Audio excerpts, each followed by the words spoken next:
14 अप्रैल 2025 को झारखंड के लोहरदगा जिला में एक ऐसी वारदात और एक ऐसे घटना को अंजाम दिया गया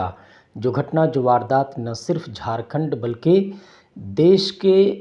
नेशनल मीडिया पर भी वो खबर छाई और देश में चर्चा का विषय बना। हम बात कर रहे हैं लोहरदगा जिला के सदर थाना क्षेत्र के हिरही गांव में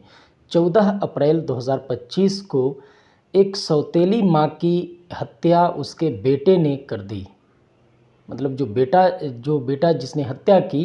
वो अपने सौतेली मां की हत्या कर दी और हत्या करने का जो तरीका था वो इतना दुर्दांत तरीका था, इतना जघन्य तरीके से हत्या की गई थी कि हत्या का जो तरीका है और हत्या जिस तरीके से किया गया था वो न सिर्फ झारखंड बल्कि पूरे देश की मीडिया में कहीं ना कहीं वो चर्चा का विषय बना। ये जो वारदात हुई थी वो सदर थाना क्षेत्र के हिरही गांव में हुआ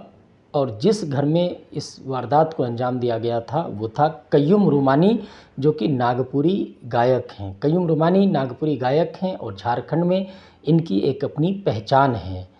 आरोप जो लगा उस हत्या का वो कय्यूम रुमानी के बेटे पर ही लगा, कय्यूम रुमानी की तीसरी पत्नी के हत्या के आरोप का। दरअसल हत्या के बाद खुद ही जो उसका बेटा है इरफान अंसारी, जिसका नाम बताया जाता है, उसने पुलिस के सामने सरेंडर किया और हत्या कांड को अंजाम देने की जिम्मेवारी ली। और जिस महिला की हत्या की गई उसका नाम कुलसुम खातून था और उसकी उम्र जो है वो लगभग 45 वर्ष बताई जा रही है। लेकिन ये जो हत्या का जो तरीका है, इस तरीके की हत्या, इस तरीके का कांड और इस तरीके से किसी की जघन्य हत्या कर देने का मामला मुस्लिम समुदाय में बहुत कम देखने को मिलता है। आप ये कह सकते हैं कि 10 साल, 15 साल, 20 साल में इस तरीके की एकाक वारदात जो है पूरे देश में कहीं देखने या सुनने को मिलती है। आखिर लोहरदगा में एक मुस्लिम परिवार के युवक ने अपने ही सौतेली मां को ऐसे बेदर्द और बेरहमी से क्यों मार दिया। बताया जाता है कि दोपहर का वक्त था। माँ जो थी, जो कुलसुम खातून थी, वो जोहर का नमाज़ पढ़ने के लिए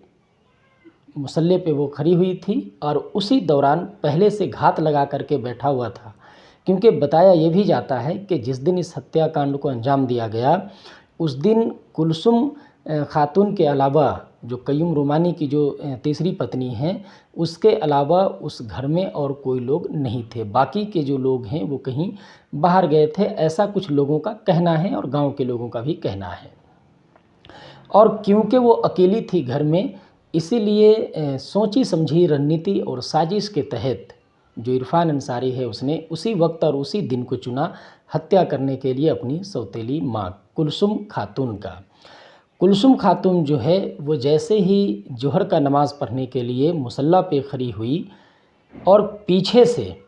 उसका बेटा, पहले से ही जो सौतेला बेटा था उसका, जिसने न सिर्फ एक अपनी सौतेली माँ की हत्या कर दी बल्कि एक विश्वास और एक रिश्ते का भी कत्ल कर दिया, वो पहले से ही घर में मौजूद था। बताया जाता है कि टांगी रखे हुआ था अपने पास में, माँ उसकी नमाज़ पढ़ी। जिस दौरान वो सजदे में गई उसी दौरान इसने जो है बेरहमी से टांगी से मार मार करके अपने सौतेली माँ की हत्या कर दी। ऐसी जो वारदात है, इस तरीके का जो हत्या का जो चलन है वो ज़्यादातर आपको झारखंड में अगर आप बात करेंगे तो गुमला, सिमडेगा,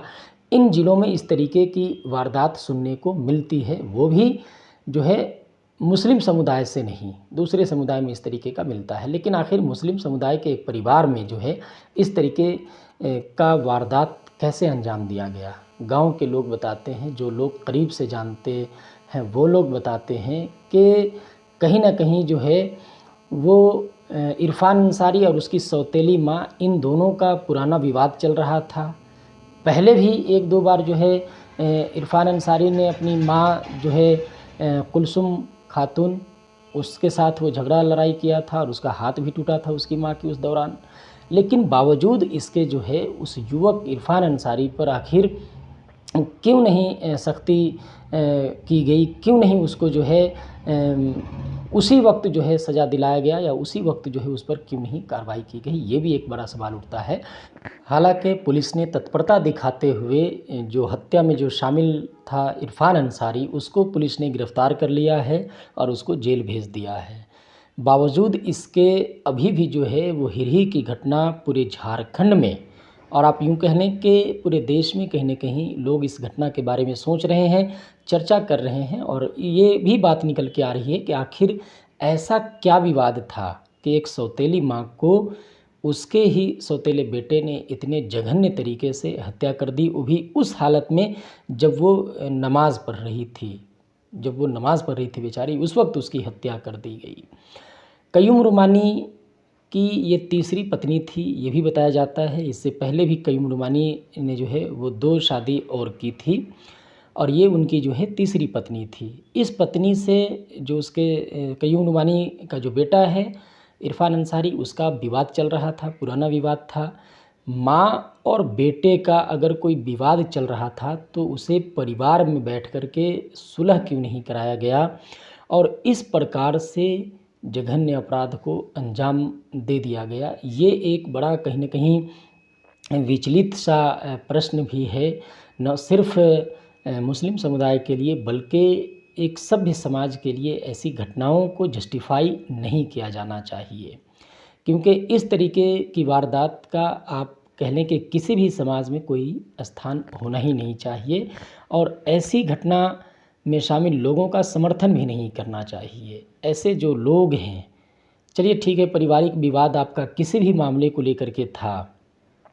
लेकिन अगर वो उस वक्त जब वो नमाज़ पढ़ रही थी, ठीक है, आप उसको सौतेली माँ भी नहीं मानते हैं,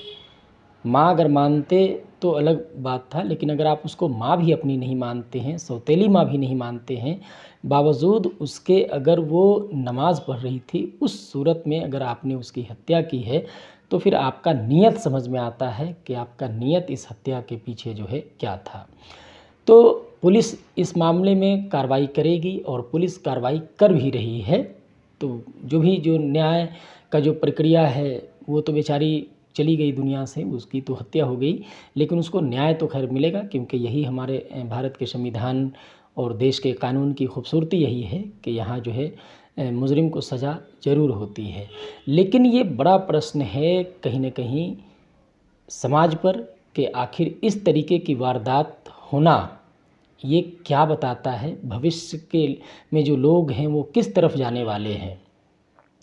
कयूम रुमानी को अगर इस तरीके का घरेलू कोई मामला था तो अपने बेटों से बात करना चाहिए था,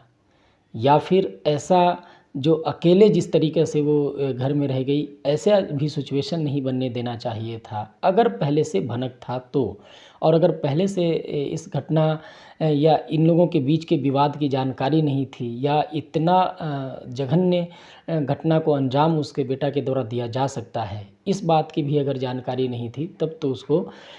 थोड़ी देर के लिए माना जा सकता है कि हाँ, पारिवारिक चूक नहीं हुई है। लेकिन जिस प्रकार से सुनियोजित तरीके से घर में उसके बेटे ने इस हत्याकांड को अंजाम दिया है,